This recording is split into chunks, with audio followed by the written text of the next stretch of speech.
Yes. Okay,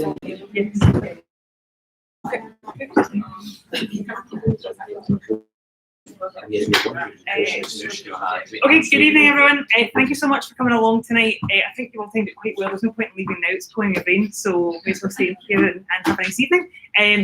Welcome to the STEMGlasgow and Maths and Stats TeachMeet this evening. It's the first one that we've done sort of like this. I suppose really the focus was we wanted to encourage people to come and share a bit about what they've done during Maths Week, which was also a massive event last week, but also any other work you're doing in school with regards to STEM, so science, technology, engineering and maths. This was open to the West Partnership, so we've got a mixture of people, a variety of presenters and things from in here. So for anyone that doesn't know, my name's Alex McLaughlin. I'm the STEM Development Officer for Glasgow City Council. I'm Hannah Christie. I'm just the STEM Development Officer. We're the same. Taglines. And so tonight the format, it's very informal. Even though there's desks in front of me, we actually first came in and thought, oh no, but then I was like, what, you can put your refreshments there, so that's nice and handy. So it's very informal. It is all about encouraging to come and share in a safe and nurturing environment, and the idea is that you can have a network as well. There's time to have a chat. There's no pressure to get up and be like all amazing, all singing and dancing. We're not looking for Steve Jobs up here with the dancing around the screen. If you want to do that, knock your socks off. That's fine. But yeah, we've had people come up and present before they've not had a PowerPoint, just come up and spoken. We've had people play videos, all sorts. But for quite a few people, maybe a TeachMeet's the first time they've ever gotten up in front of a group of people and shared something. And told them that they've done something well.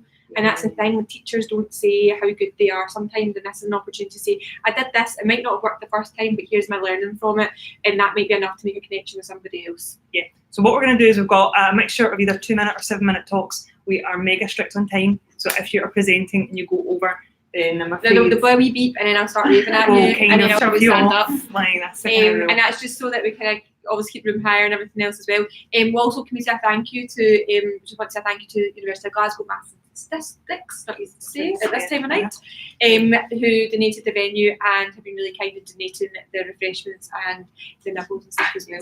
And Andrew Wilson, I think he is, he came in, he was soaking wet, so I think he's away to the toilet to dry himself off, who runs Maths Inside, who actually came to our last. Big thank you to Andrew, and a big thank you to him for arranging the refreshments as well, so please help yourself, they're there for you. All of the presenters tonight, they don't know what order they will be presenting in.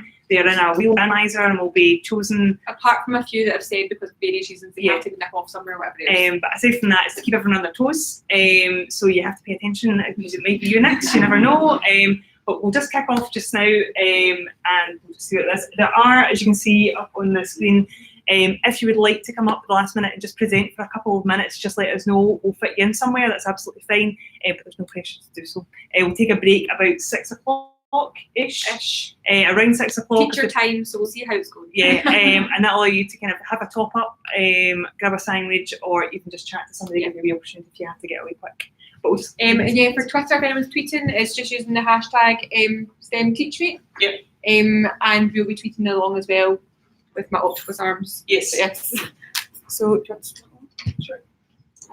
So first up,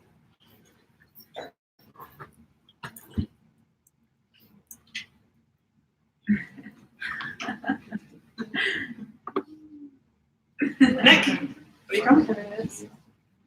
So, take that.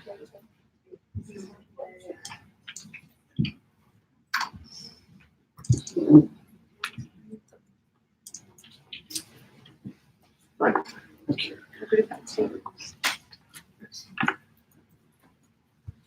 Where's the best place to stand? Well, we've got 2 screens. That's I want to just tell you a little bit about the things that we do in the Institute of Mathematics and its applications. So it's probably an outline talk. It's not perhaps quite the same as some of the other things that you're talking about.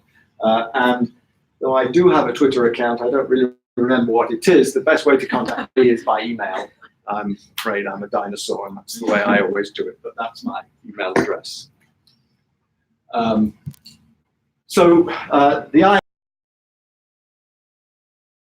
you can see everything that I'm going to talk about, more or less, up there, and it's ima.org.uk. So that's how to find out about it. And this is the front page that I just copied down today to show you the sorts of things that are on it. Topical articles, this time on the Rugby World Cup, a joint meeting with the London Mathematical Society, the Mathematics of Planet Earth, an early career mathematics meeting, and so on. So this is just a brief introduction to the IMA and why it might be useful to you, for you as teachers of mathematics. And also I should have said I'm the current convener of the Scottish branch of the IMA. And so there are many activities of general interest and some specific to education. So again, you can see the website. So if you choose from the drop-down menus, you'll find there's a category on schools and on further education. So that's where you can get that sort of information. And there are a number of things that we do. We contribute to ideas about education policy in the whole of the UK. Reviews of post-16 mathematics, for example, views on teacher subject specialisation training and things like that. And again, you can look on the website to see these sorts of things. There's a dedicated website that you can get to from that one on maths careers that the IMA runs. And I think this will be of a lot of interest to your students. It has various age groups. I've just picked out the 11 to 14 age group, 14 to 16, 16 to 19, and then undergraduates and graduates. So it has lots of interesting free and competitions. And again, you can find it all from the website, and you can see the sort of featured articles that are there that I think kids would be interested in. There are students, when they're thinking about do they want to do a maths degree or not. So those are relevant things. And it tells them about membership of the IMA, should they want to join it, and how to do that. The final thing I wanted to say is that in the Scottish branch, we run a number of talks, 5 or 6 each year, that are more or less aimed to be at a level that maybe some of your Year 6 students would enjoy. Yourselves, you'd be very welcome. Everybody is welcome to this. They are free. Again, you can find them from the IMA website. The next one that's here in room 116, so it's probably that lecture theatre next door, is on Wednesday the 6th of November, and it's at 5:30 to 6, and it's a talk by Nico Gray from Manchester University, and he's talking about dense granular flow. So this is where you have particles flowing like a fluid, and there are lots of pretty pictures and experiments that you can do with these things to slide down and form waves and patterns. So if you have your students asking, well, what can you do with mathematics? Here's an example of that. And then our second talk on the 3rd of December over at the University of Strathclyde exposes things that students didn't realise were problems in their mathematical understanding, and he's going to talk about ways of looking at these difficulties and reflecting them not as deficiencies but something more fundamental about how we learn maths. There's a full abstract on the website. I didn't have it. And again, everybody is welcome. And I'll be here for a while today. Thank you for your time. I'd be very interested to hear what activities would be of interest to you, what we can do to help your students. And again, this is probably the easiest way to contact them. Thank you.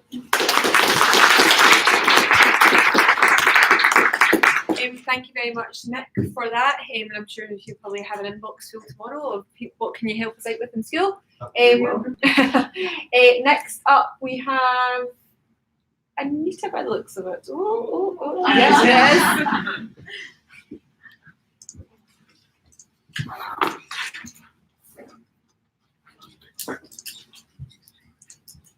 Before you start the time, I'll let you get there. It's very bad. It's feeling actually. I can feel like probably the chair will feel like that. So, my name is Anita Webster, and I am a principal teacher and challenge leader of learning in numeracy and mathematics at St. Monok's Primary School, and I would like to talk about our math path in our establishment. It's not working.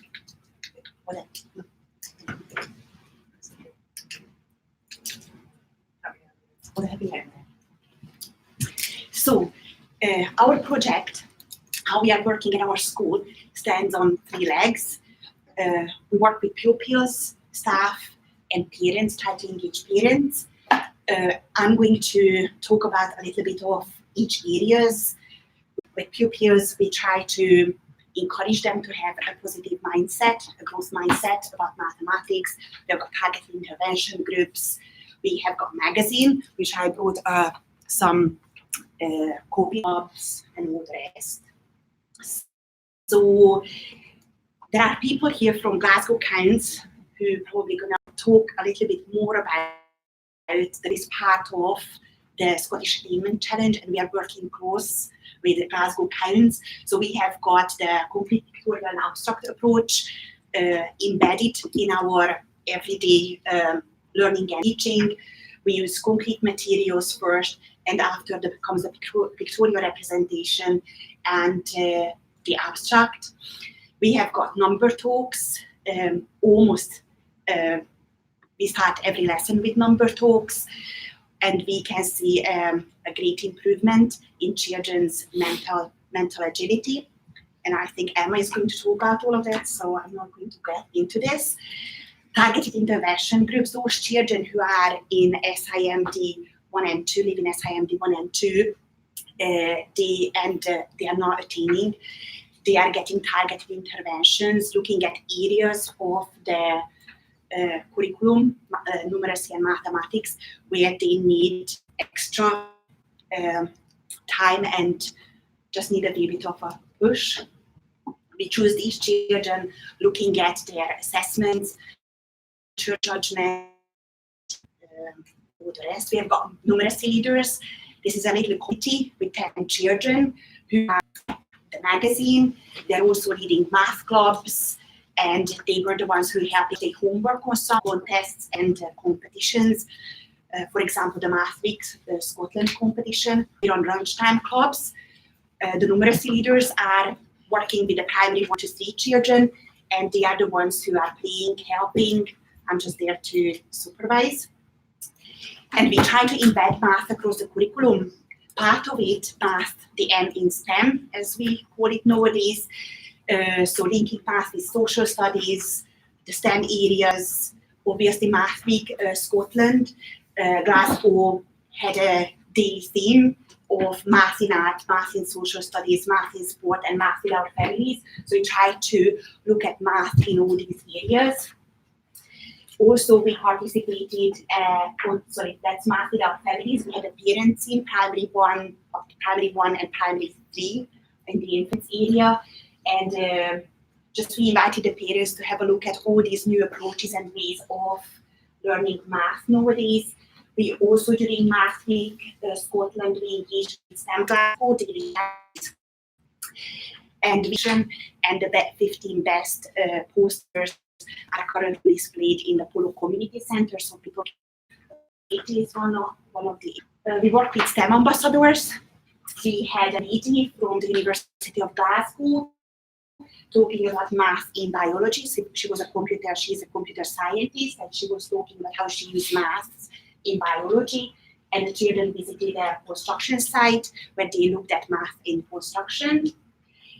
We run a health and well-being week where our snack looking at the sugar content of our snacks, and the children looked at the labels and after made graphs, different type of graphs of that. We did traffic survey, linking math in social studies.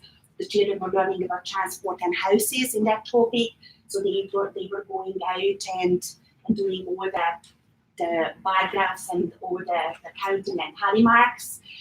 Learning about weather as a topics, the primary 2 children, they made wind vanes, and they learned about the compass points.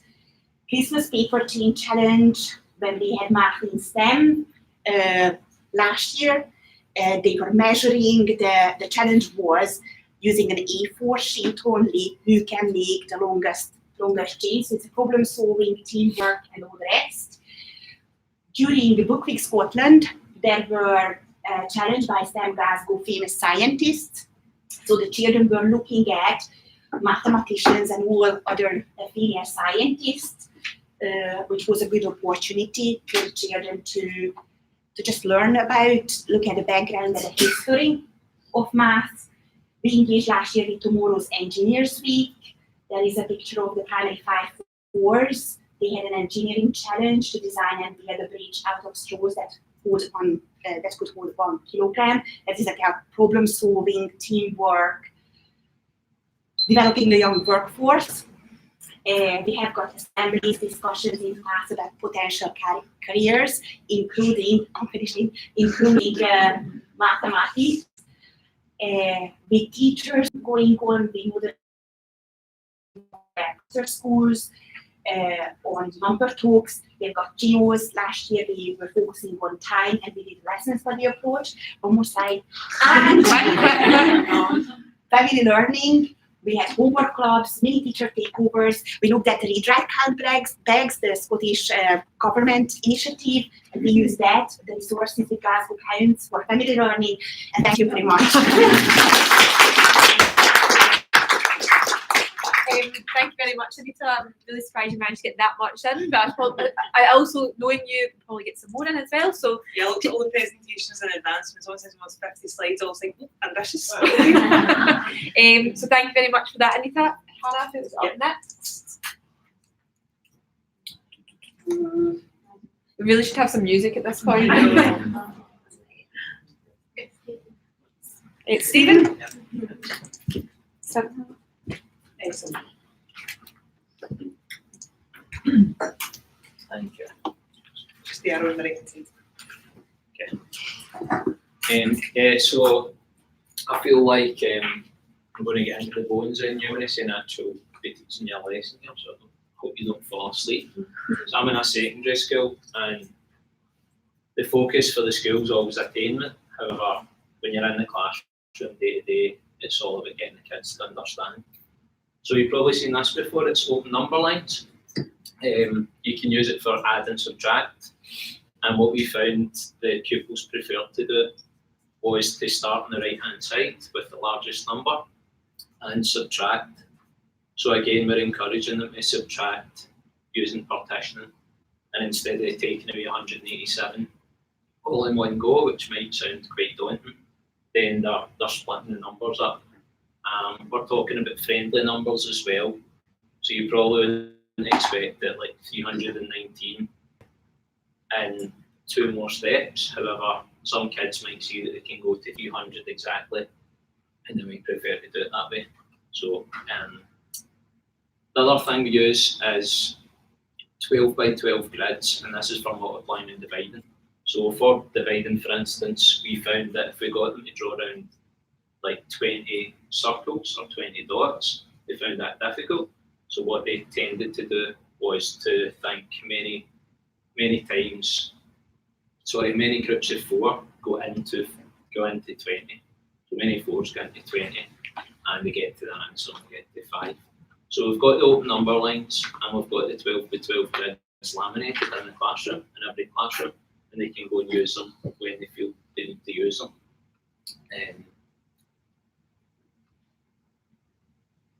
So this is for integers, where they're adding and subtracting, and you can see the first 2 are completed already. So in their jotter, they will write like pluses and minuses below the question, and then they can compare and see what's going on.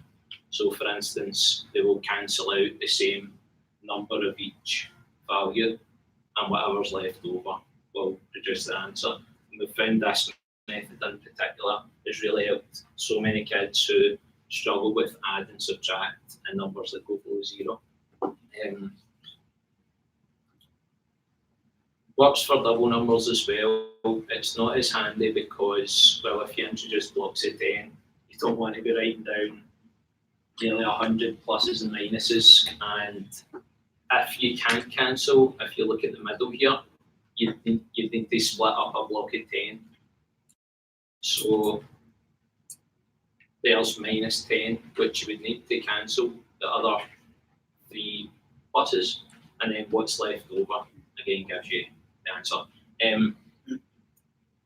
So we've used like the colours on purpose. If you think of like your taps at home, if you're running a bath, most people, from asking the kids constantly, start by running the hot tap, and if it gets too warm, they put in cold, and sometimes you go too far. So the concept they struggle with is subtracting negative numbers. So if it was possible at all to take cold water back out the bath, but it all mixes in obviously, if you could do that, it'd be handy. So they're getting the idea if you take away a minus, the temperature of the bath will go up. And we find that works really for the kids. Getting on then to the area model, this is where partitioning plays a part again, and the kids have both their times and like to partition the hundreds, the tens, and the units, like the top example. However, this shows you that you can do like length times breadth is a concept for them. So they're timesing the length and the breadth, and they're getting the answers inside. Where dividing comes in for the area model, it's probably more important partitioning. If you think of 56 and you think about partitioning into 50 and 6 straight away, then it's not going to be as good. So obviously you need to give it more thought and choose numbers that will divide. So 40 and 16, for instance, will get you to the answer. They just get good at the multiplying, then you show them divide, and you show them you have to put the answer to the question or the large number inside. It takes a bit of getting used to, but still really, really quite good. We try and bring context into each as we go through, so like real life examples. Fractions, we get them to make up their own fraction tiles. So we start with 18 centimetres and different lengths, and they have to create the fraction tiles themselves by measuring. This allows them to compare fractions. We use shaded grids for writing fractions and simplifying. These fraction tiles, we get them to colour them in and highlight them to compare fractions, like equivalent fractions, and then they can complete that as well, which is really good. It can be used for percentage already. So the traditional way to find 2/3 of something is divide by the bottom number and times by the top. However, this is the way we do it now. So 1/3 will give you 5, and 2/3 is obviously to 10 up to 15. So in your percentages, pages we get to colour them in as a fraction, write them as a fraction. How do they find them? Divide and times them. And then you take that into multiples of the most basic percentages. And yeah, I've totally underestimated how short 7 minutes is. Yeah.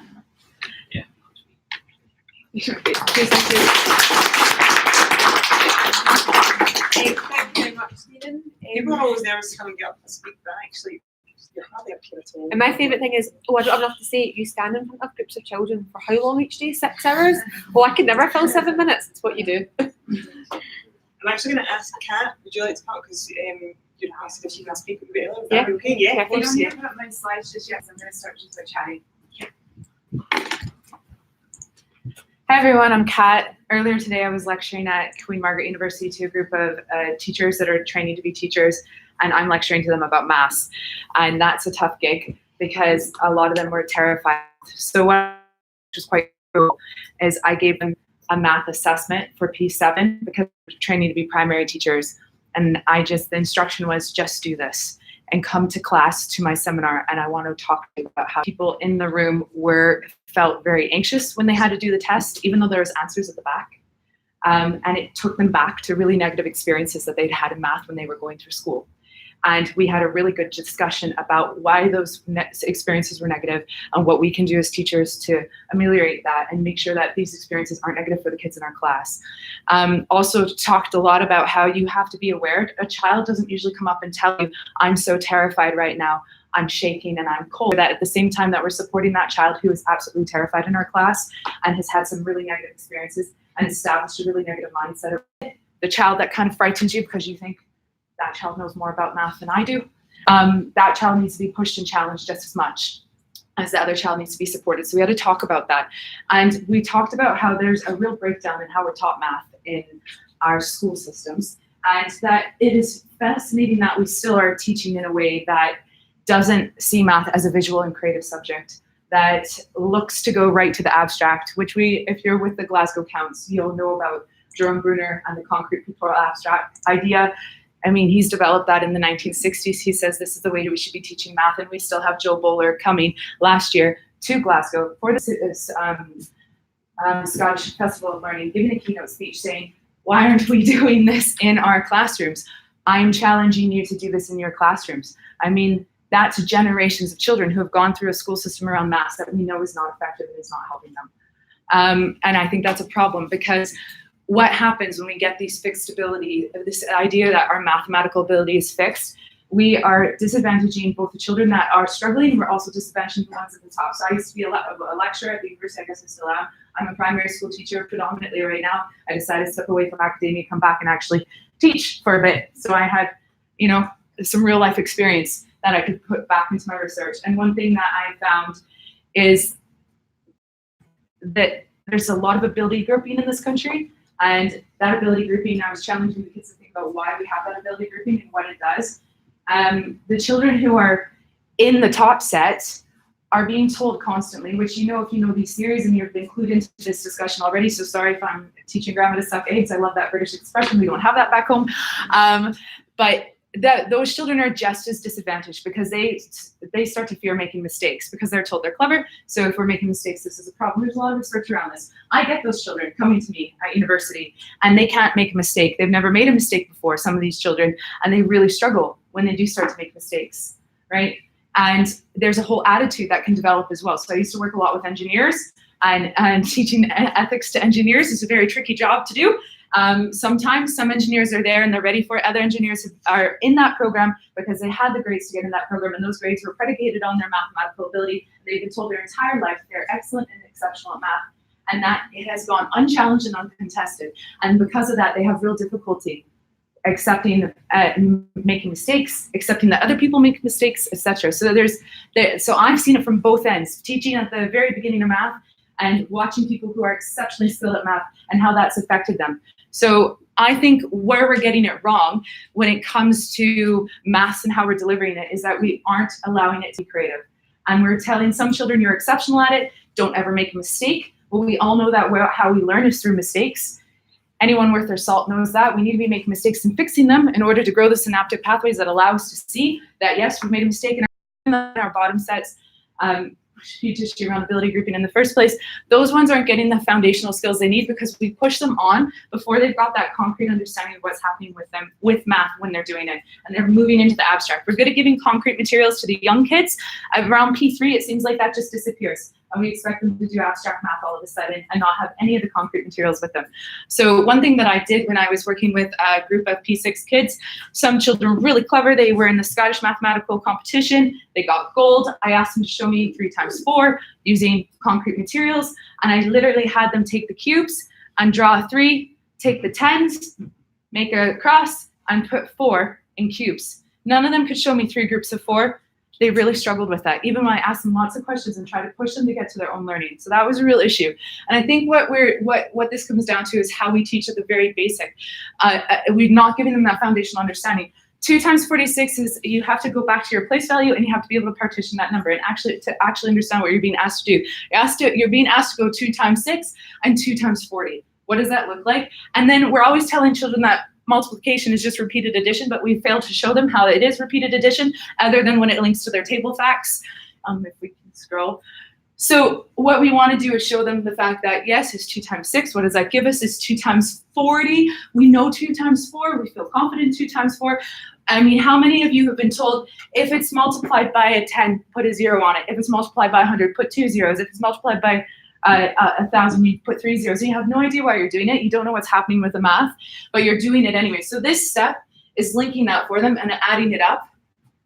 I'm sure lots of you are already doing this already. I don't start with this all on the page. It's very overwhelming. I start with what is time value and your partitioning. And then you can see where they're falling down. Maybe the issue for the children multiplication in your class is that they're not getting their place value.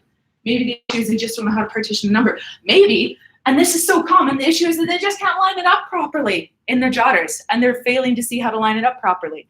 And then I show them, for some children, they need to see that it's repeated addition. And I show them that even the same when I ask you 4 times 3 and I ask you to add 3 to itself 4 times, it's the same when I ask you for 4 times 300. And then showing them how that links to the zeros and the place value and how that moves along. Then we get there, we add it up. Thank you so much. And now the simple method makes sense to them. You'll get an extra minute because you came from Edinburgh. Okay, thank you. And then you do the same for when you're doing long multiplication, so that when the child gets to this point, they understand that they're going 4 by each of these numbers, 4 by 6, 4 by 50, 4 by 300, and it's 40 by 6, by 50, by 300. So all of a sudden, the teacher telling you to put the 0 there makes sense, because of course you need to put the 0 there, because you're starting in the tens, right? And then you have less children forgetting to go back and pick up the 6, because they understand why they were asked to put the 0 there in the first place. And then I guess my last one, if that's okay, I'll just be super quick. I just have to tell this story. So I asked a child, the children in my class, what is 4 squared? You can all tell me your square numbers, but what actually is it? Can you show me it? And none of the children in my class could show me 4 squared. I showed them 4 squared. One child, I then said, what about 4 cubed? One child was able to show me that. I put it up on the board, and a little girl in my class, blonde hair, beautiful, really popular, hates math. She goes to me, Dr. Lord Watson, mind blown. And that was a moment of creative joy in math. And how little do we see of that in our classrooms, especially as they go up to school. So that's all I have to say. Thank you. Thank you very much to Kat, and she came over. We met her at SLF. We're like, can you please come because you've got so much enthusiasm. And she travelled all the way from Edinburgh, so thank you very much. Next up we have, we'll get music for after the break, promise. Oh, it's you. It's Hannah. Got Dad's click for you. No, I can do it myself. Okay. I'm competent like that.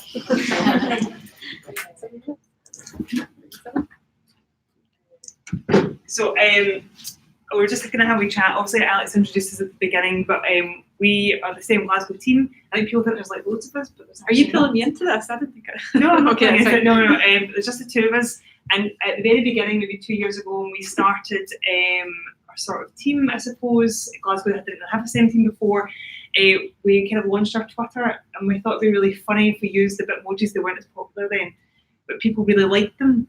And then on a kind of whim, we decided a couple of years ago, although it's Maths Week, Glasgow Counts are doing a challenge every day, like people really enjoying it, the First Minister's doing a challenge every day, we'll just do one too. And actually we found it was a really good way to engage schools that maybe didn't link up with us before, and that was our inroads, because also it's really difficult, I'm sure you all know this, like to connect with other schools even in your own cluster.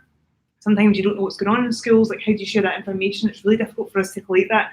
So since then, for things like Book Week Scotland, Biology Weeks this week, Maths Week, Space Week. Is there a week for everything? Yeah, for Advent, we've given ourselves a challenge. We've done this for 2 years. We've done one for 25 days of December. I have to say, by the end of that, I'm done with them. But then we start the new year, and I feel much better about it. Anyway, so I'm just sort of take you through some of the ones from this year, and I'll kind of talk about some of the ways that the schools submit them. To be fair, Alex gives me a lot of help in coming up with the challenges because I'm a secondary technical teacher. I'm not saying that woodwork doesn't give loads of maths background, but what I'm saying is that I sometimes need a wee bit of help, which I think is fine. But yeah, so this year we came up with a few. So like Monday's challenge was all about sequences, and this was actually really, really popular. We put it out on the Monday of the September weekend, so nobody was in school, and this got the most engagement out of everything we put out all week. People were doing it in the house. Sad teachers. Sad teachers, yeah, as well. How we're doing it. But also people were doing it at homes with their families, and I was sitting down and schools were retweeting it, so it was really nice to see that. We also put up this one here about solving the good and working out what all of the food represents. Last year it was footballs and things like that. We decided to do coordinates. We did have a chat with some people about things that maybe weren't done as well, so we try and incorporate that in. And anybody that's got a keen eye can see that this is a Glasgow themed grid. And I made a real effort, because I knew Alex would give me a round, to kind of place them sort of where they are in the city. So you can see we've got the city chambers there, we've got the Finiston Crane, the Armadillo. I'm sure you can see the rest polishing it around it, because that's part of what you're putting the answers. But yeah, so people seem to really enjoy that and engaged with that.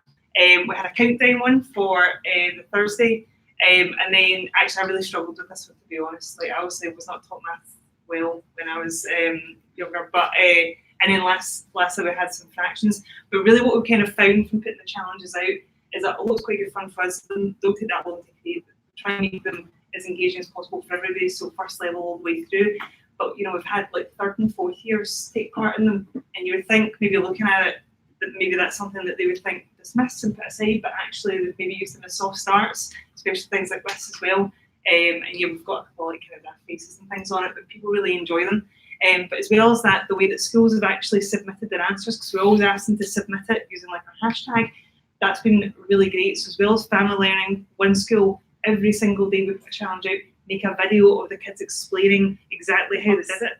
The bus. Oh, yeah, they even went on a school trip last week and didn't want to miss out, so they made a bus announcement and videoed that about how they solved all the problems. So, which honestly we found very entertaining, and everybody cheered at the end. So we've had that. We've had people do them on whiteboards. We've had concrete material come out. We've done them in class and actually built things. We even had one school, they weren't even in our authority, but they really liked the grid, and they decided to make one of their own local area as well.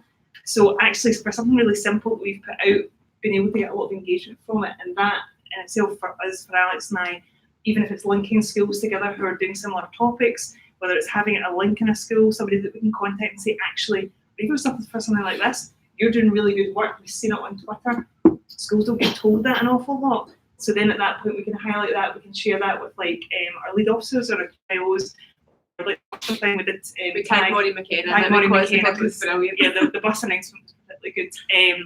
So just really to say, if you're not already engaged in it, like visit our Twitter, and this was I suppose this ended up as a kind of plug, and I apologise for that. But so it's at STEMGlasgow, but we still put challenges up all the time. We really, really love to see what's going on in schools, not just in Glasgow, but across the West Partnership and across Scotland. And then again, that helps us share ideas with other people, because there's no point in reinventing the wheel. They're archived. Oh yeah. And also they're not just on Twitter, also not everybody's there. We have a website that they're all on as well. We've got a resources tab. It's www.STEMGlasgow.co.uk. And if you go to the resources there, as well as loads of other things like challenges and projects and Tinker cards, we also put up all of the challenges from previous years. So you can go up and see like the challenges we put up last year, the year before, all the Advent challenges, that kind of thing. It's now gotten to the point where pressure has sort of built a wee bit, because then people go, can't wait to see tomorrow's. Oh, it needs to be really good. But we try our best to kind of keep up with the demand of it. So please engage with them. Let us know, if you think they're terrible, please tell us. If you've got ideas as well, they would love that. 3 years in and I'm running out. So I need some help and a wee bit of support. But yeah, so please let us know if you use them, tweet us or tag us on Twitter, and hopefully we'll see you all in the future sharing your great maths work. I think I was quite good there. I could have gone on for ages, but I've kind of saved a minute. I gave Kat a minute. There you go. That's how it worked out. Thank you. Thank you very much, Hannah. I think we'll have one more before. Depending on who's chosen.